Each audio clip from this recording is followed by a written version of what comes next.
I'm Kelly Cutrone. I'm here at the CBGB's Fest.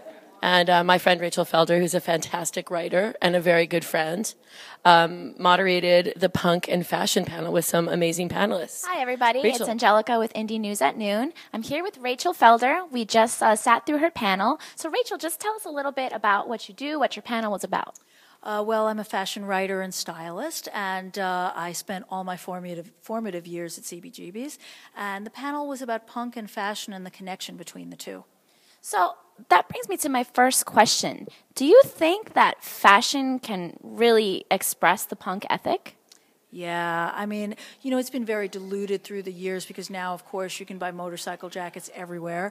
You can get a cheap one at a mainstream store in a mall, and you can get a really crazy expensive one by Saint Laurent for, you know, $5,000 and everything in between. But I do think that at the core, there is a certain type of style and swagger that really does express punk, and I think it still expresses that spirit.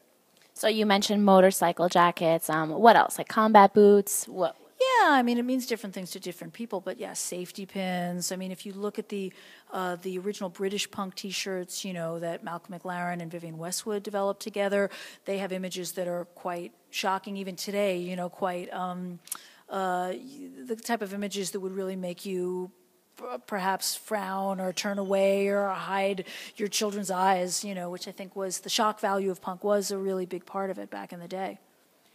Also, Rachel, I know that you curated at John Varvatos at the pop-up store. So the John Varvatos store is actually where CBGB's used to be, on 315 Bowery.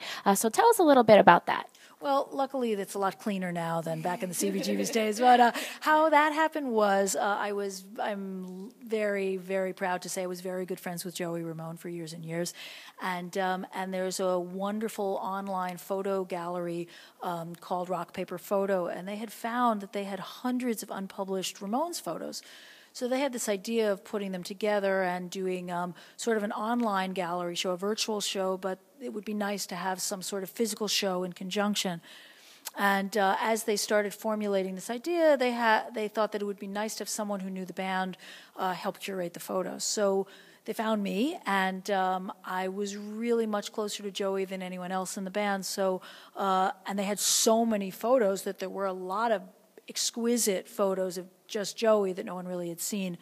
So I put together a show of them, and it was really amazing.